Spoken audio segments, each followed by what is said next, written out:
जय श्री राधे, श्री हरिवंश। राधा वल्लभ लाल की सदा जय हो। श्री चैतन्य महाप्रभु की सदा जय हो। चैतन्य चरितावली में आपका हार्दिक स्वागत है। कितना अद्भुत ग्रंथ शुरू हुआ है। चैतन्य महाप्रभु का प्राकट्य उसमें चल रहा है और उसमें आज हम श्रवण करेंगे अध्याय 5 को, जिसका नाम है निमाई। ओहो, इतना प्यारा नाम है निमाई। तो ये नाम कैसे पड़ा और क्या है, यह सब कुछ आज हम श्रवण करेंगे। साक्षात भगवान श्री कृष्ण ने अवतार धारण किया है और जो उनका हृदय है वो साक्षात राधा रानी का हृदय है। तो ये राधा कृष्ण का मिश्रित स्वरूप हैं चैतन्य महाप्रभु। तो चैतन्य महाप्रभु को जो सबसे अधिक प्रिय है हरि नाम। चलिए एक बार उसको गा लेते हैं, मेरे साथ साथ आप भी गाइए। हरे कृष्णा कृष्णा कृष्ण हरे हरे, हरे राम राम राम हरे हरे। जय जय श्री राधे।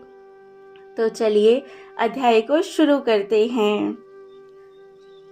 तासा माविर्भूत छौरिः स्मे मान मुखाम्बुजः पीताम्बरधरा स्त्रग्रवी साक्षान मन्मथः।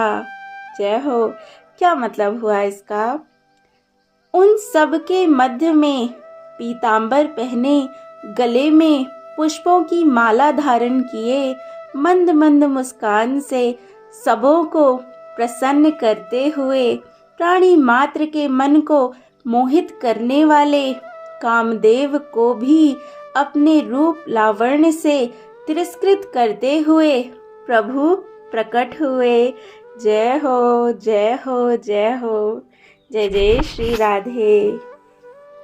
पंडित जगन्नाथ मिश्र और श्री शची देवी की मानसिक प्रसन्नता का वही अनुभव कर सकता है जिसकी अवस्था महाराज दशरथ और जगन्माता कौशल्या सी हो, अथवा कंस का वध करने के अनंतर देवकी और वसुदेव को जो प्रसन्नता हुई होगी, उसी प्रकार की प्रसन्नता मिश्र दंपति के हृदय में विद्यमान होगी।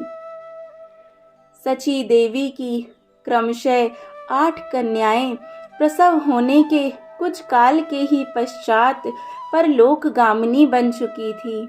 इस वृद्धावस्था में दंपति संतान सुख से निराश हो चुके थे कि भगवान का अनुग्रह हुआ और विश्वरूप का जन्म हुआ।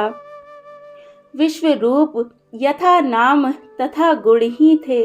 इनका रूप विश्व को मोहित करने वाला था, किंतु बालोचित चांचल्य इनमें बिल्कुल नहीं था। चेहरे पर परम शांति विराजमान थी। माता पिता इस सर्वगुण संपन्न पुत्र के मुख कमल को देखकर मन ही मन प्रसन्न हुआ करते थे। और अब भगवान की कृपा का क्या कहना। विश्वरूप के बाद दूसरे बालक को देखकर तो मिश्र दंपति अपने आप को ही भूल गए। जय जय श्री राधे। सब बालक 9 महीने या अधिक से अधिक 10 महीने गर्भ में रहते हैं, किंतु गौरांग पूरे 13 महीने गर्भ में रहे थे। 7 महीने में भी बहुत से बच्चे होते हैं और वे प्राय जीवित भी रहते हैं, किंतु वे बहुधा क्षीणकाय ही होते हैं। बात यह है कि 6 महीने में गर्भ के बच्चे के सब अवयव बनकर ठीक होते हैं और 7वें महीने में जाकर उनमें जीवन का संचार प्रतीत होता है। जीवन का संचार होते ही बच्चा गर्भ से बाहर होने का प्रयत्न करता है। जो माताएं कमजोर होती हैं उनका प्रसव 7 ही महीनों में हो जाता है, किंतु बहुधा 7वें महीने में बच्चे का प्रयत्न निर्बल होने के कारण असफल ही होता है।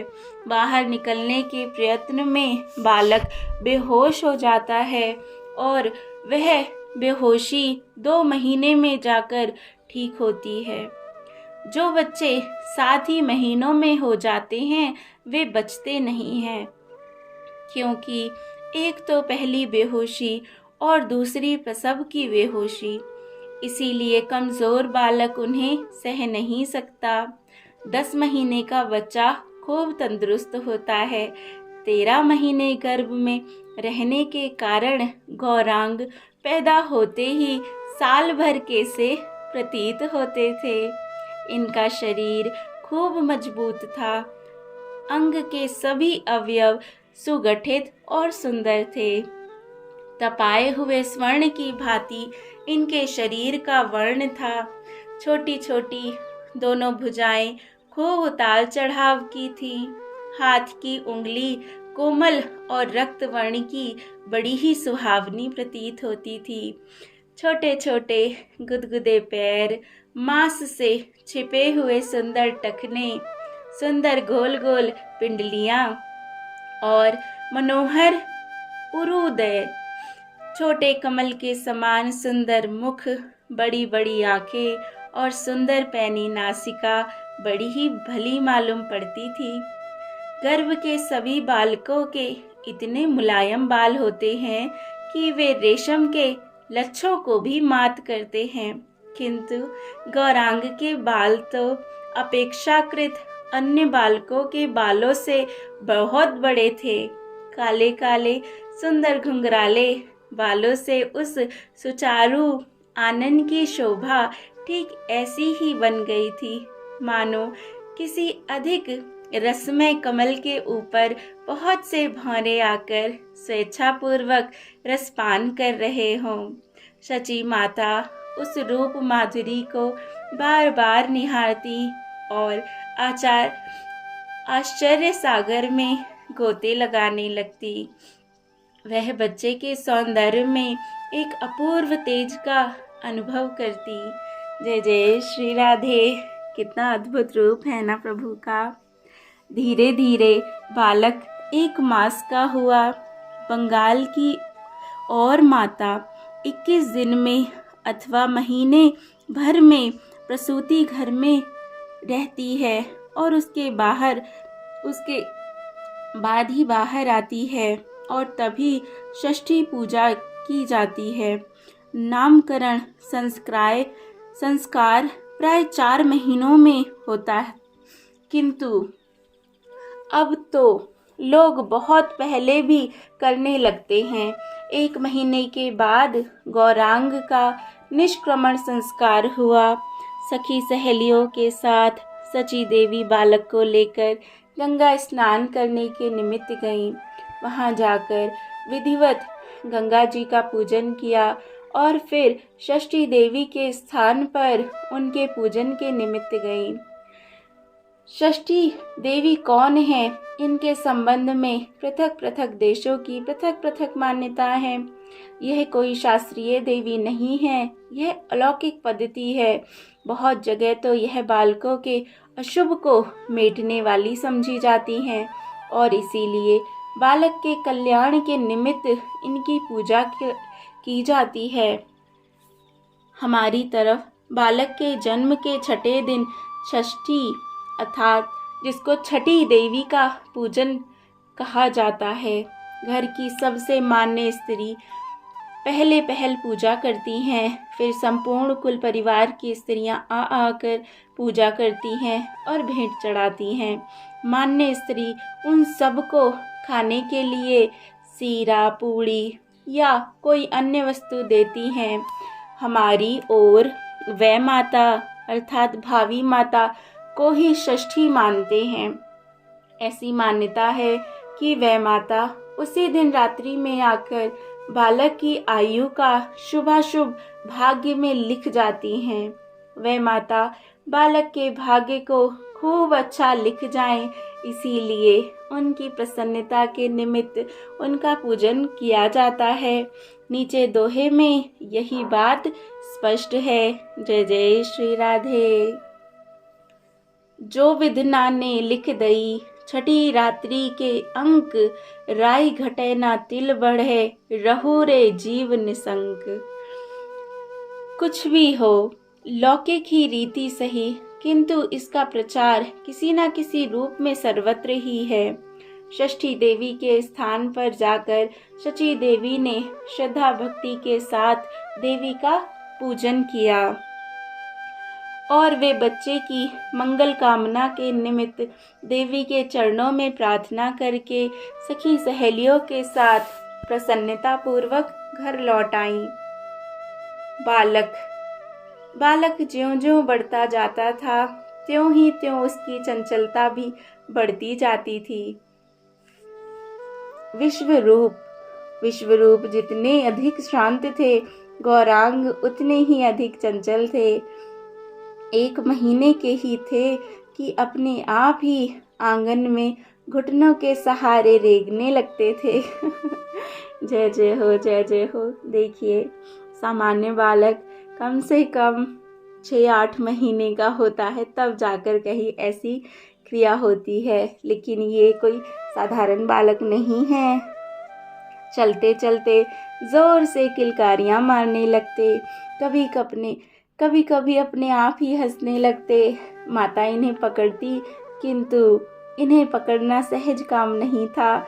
ये स्तन पीते ही कभी इतने जोर से दौड़ते कि फिर इन्हें रोक रखना असंभव ही हो जाता। पहले ये बहुत रोते थे। माता भांति से इन्हें चुप करने की चेष्टा करती, किंतु ये चुप ही नहीं होते थे। एक दिन ये छोटे खटोलने पर पड़े बहुत जोरों से रो रहे थे। माता ने बहुत चेष्टा की, किंतु ये चुप नहीं हुए। तब तो माता इन्हें हरि हरि बोल, मुकुंद माधव गोविंद बोल, यह पद गाकर धीरे धीरे हिलाने लगी। बस इसका श्रवण करना था कि ये चुप हो गए। माता को बड़ी प्रसन्नता हुई। उन्हें चुप करने का एक सहज ही उपाय मिल गया। अब कभी ये रोते, तभी माता अपने कोमल कंठ से गाने लगती, हरि हरि बोल बोल हरि बोल, मुकुंद माधव गोविंद बोल। और इसे सुनते ही ये झट चुप हो जाते। इनके मोहल्ले की स्त्रियां इन्हें बहुत ही अधिक प्यार करती थी, इसीलिए घर के काम से निवृत्त होते ही वे सची देवी के घर आ बैठती। सची देवी का स्वभाव बड़ा ही मधुर था। उनके घर जो भी आती, उसी का खूब प्रेम पूर्वक सत्कार करती और घर का काम काज छोड़कर उनसे बातें करने लगती। इसीलिए सभी भली स्त्रियां अपना अधिकांश समय सची देवी के यहाँ बिताती। वे सभी मिलकर गौरांग को खिलाती थी। बच्चे की जिसमें प्रसन्नता हो, खिलाने वाले उसी काम को बार बार करते हैं। गौरांग हरि नाम संकीर्तन से ही प्रसन्न होते थे और सुनते सुनते किलकारियां मारने लगते। इसीलिए स्त्रियां बार बार उसी पद को गाती। कभी कभी सब मिलकर एक स्वर से कीर्तन के पदों का गान करती। इस प्रकार दिन भर सची देवी के घर में हरि हरि बोल बोल हरि बोल, मुकुंद माधव गोविंद बोल, इसी पद की ध्वनि गूंजती रहती। इस प्रकार धीरे धीरे बालक की अवस्था 4 मास की हुई। मिश्र जी ने शुभ मुहूर्त में बालक के नामकरण संस्कार की तैयारियां की। अपने सहपाठी प्रेमी पंडितों को उन्होंने निमंत्रित किया। ब्राह्मणों ने विधि विधान के साथ वेद पाठ और हवन किया। पंडित नीलांबर चक्रवर्ती ने जन्म नक्षत्र के अनुसार बालक का नाम विशंभर रखा, किंतु जन्म की राशि के नाम प्राय बहुत कम प्रचलित होते हैं। बच्चे का नाम तो माता पिता अपनी राजी से ही रख लेते हैं। यह सब जगह का ही रिवाज है कि बच्चे का आधा नाम लेने में ही सबको आनंद आता है। इसीलिए बच्चे का कैसा भी नाम क्यों ना हो, उसे तोड़ मरोड़ कर आधा ही बना लेंगे। ये प्रगाढ़ प्रेम का एक मुख्य अंग है। शची देवी की सखियों ने भी गौरांग का नाम रख लिया निमाई। निमाई नाम के संबंध में लोगों के भिन्न भिन्न मत हैं। कईयों का कहना है कि जब ये उत्पन्न हुए थे तब धात्री को ऐसा प्रतीत हुआ कि इनके शरीर में प्राणों का संचार नहीं हो रहा है। ये प्रसव के अनंतर अन्य बालकों की भांति रोए नहीं।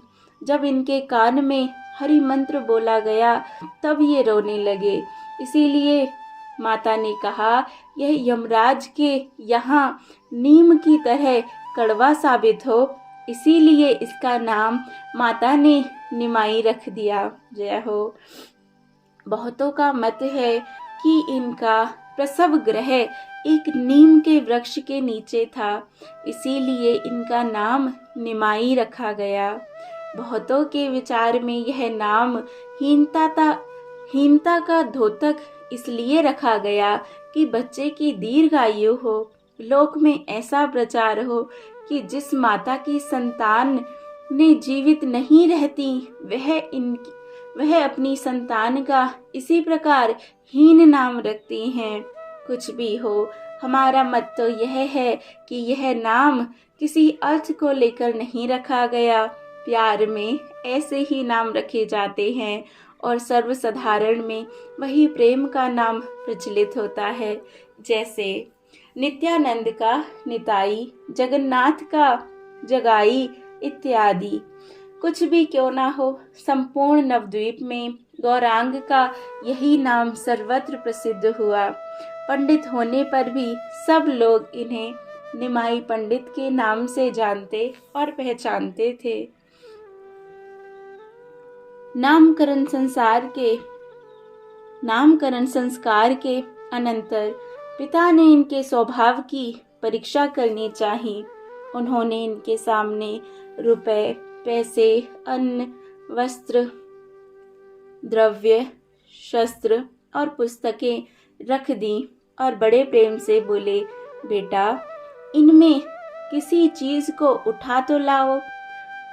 प्राय बालक चमकीली चीजों को सबसे पहले पसंद करते हैं, किंतु यह स्वभाव तो सर्वसाधारण लौकिक बालकों का होता है। ये तो अलौकिक थे।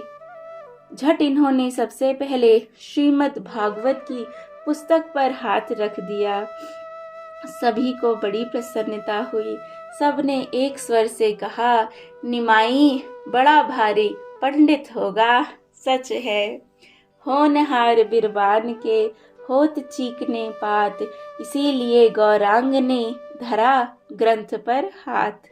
जय जय श्री राधे, जय जय श्री राधे। तो इस तरह ये सुंदर अद्भुत सा अध्याय आज पूरा हुआ। इसके आगे हम कल श्रवण करेंगे। इतने प्रेम से धैर्य से सुनने के लिए सभी का बहुत बहुत आभार। इस पूरे ग्रंथ को ज़रूर एंड तक सुने, आप ऐसा आनंद पाएंगे कि क्या कहा जाए, और भगवान का आशीर्वाद तो मिलेगा ही। जय जय श्री राधे। प्रेम से कहिए, श्री चैतन्य महाप्रभु की सदा जय हो। जय जय श्री राधे। श्री हरिवंश राधा वल्लभ लाल की जय।